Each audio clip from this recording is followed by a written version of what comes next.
Alors, assalamu alaikum wa rahmatullahi wa barakatuh, ayyuha al-muslimun. Alors, bienvenue à tous et à tous. Donc, il s'agit d'une plateforme publique.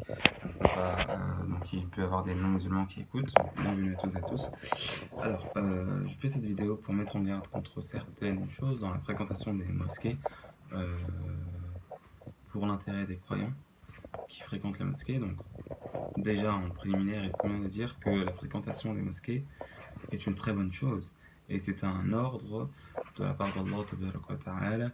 Et c'est très bien pour se rapprocher de la miséricorde d'Allah tabaraka wa ta'ala et faire du dhikrullah tabaraka wa ta'ala, du rappel d'Allah tabaraka wa ta'ala, de se souvenir d'Allah tabaraka wa ta'ala, et aussi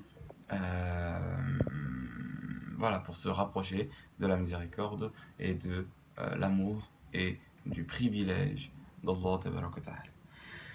Donc, ceci étant dit, il y a des pièges qui sont à éviter dans la fréquentation des mosquées. Et donc, c'est ce que je vais mettre en exergue, Inch'Allah, dans cette vidéo.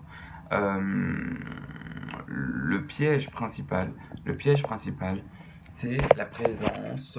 Alors, bon, tout d'abord, enfin, avant cela, je voulais parler d'une chose. C'est dans l'apprentissage du Coran, euh, il y en a qui vont appuyer sur ce qui est appelé les règles de Tajwid. Les règles de Tajwid, ce sont les façons de lire le Coran, les façons de lire le Coran. Mais il y en a qui sont extrémistes sur ce sujet-là, et il convient de dire tout d'abord que ça n'a pas été considéré comme obligatoire d'apprendre ces façons de lire-là. Par exemple, quand tu as un noun avec soukoun et ensuite un ba, faire b. Subhanallah al-azim, subhanallah al-hamdi. Par contre, ce qui est important à faire, c'est de méditer les sens du Coran. Et parfois, dans cet apprentissage-là, ils vont tellement mettre l'accent sur ces règles-là, qui au final ne sont pas obligatoires, que le sens et la méditation vont passer un peu enfin, ce ne sera pas prioritaire. Alors que c'est ce qui est prioritaire. Ce qui est prioritaire, c'est de bien comprendre, de bien prendre conscience des sens et de ce qui est dit, le message qui est adressé de la part d'Allah tabaraka wa ta'ala à toi. C'est ça qui compte. Par exemple, dans Surat al-Jumu'ah, Allah tabaraka wa ta'ala dit Wallahu alimun bil-zalimin. Wallahu alimun bil-zalimin. Allahu alimun bil-zalimin. Si tu dis, si tu dis Allahu alimun bil-zalimin, ce n'est pas un problème. Et que tu ne dis pas Allahu alimun bil-zalimin, ce n'est pas un problème. Ce qui est un problème, c'est que tu ne prennes pas conscience que Allah sait qui sont les injustes. Et c'est ça qui compte. C'est ça qui compte le plus.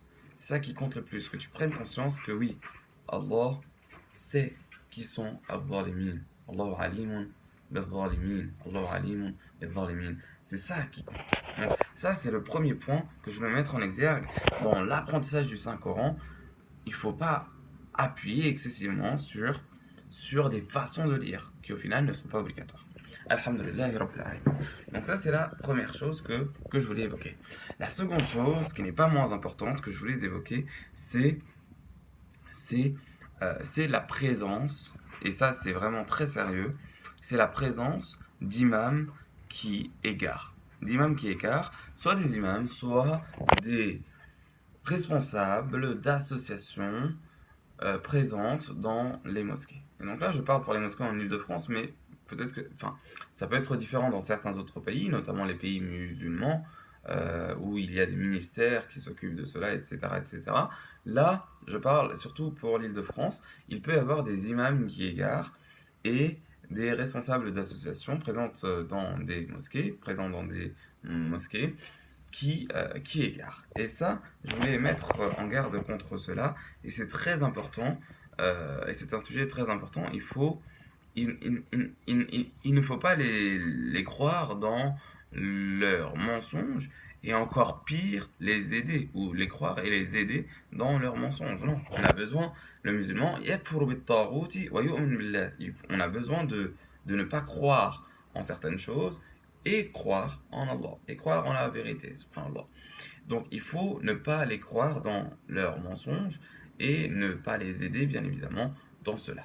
Et pour cela, je vais prendre deux hadiths pour vous montrer, parce qu'il y en a qui veulent faire croire que tout est beau, tout est joli, tout est bon dans,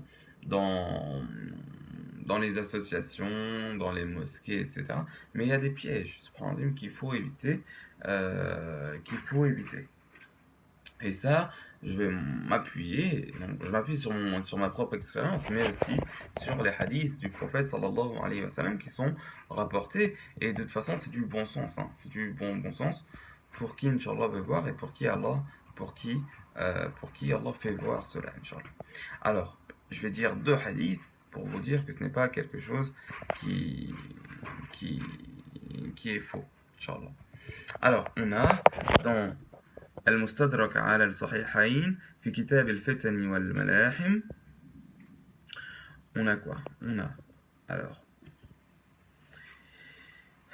بسم الله الرحمن الرحيم أن النبي صلى الله عليه وسلم قال لكعب ابن عجرة أعاذك الله يا كعب من إمارة السفهاء. قال وما إمارة السفهاء يا رسول الله صلى الله عليه وسلم؟ قال أمراء يكونون بعدي لا يهدون بهديي ولا يستنون بسنتي فمن صدقهم بكذبهم وأعانهم على ظلمهم فأولئك ليسوا مني ولست منهم. Allahu Akbar. Le prophète alayhi salatu wassalam, il est rapporté qu'il dit à Ka'b, il dit à un homme qui s'appelait Ka'b, comment? Ka'b ibn Ujra. A'adak Allah, qu'Allah te protège de, du, de la direction des soufaha, de la direction des soufaha, de l'ordre des soufaha. Imarat al-soufaha. Soufaha, les, entre guillemets, ce que je traduis par les faibles d'esprit. D'accord? Ou les faibles, les soufaha, les ignorants peut-être, ou les faibles d'esprit, entre guillemets. قال وما إمارة السفهاء يا رسول الله عليه الصلاة والسلام. Et qu'est-ce que إمارة السفهاء, ô messager d'Allah عليه الصلاة والسلام?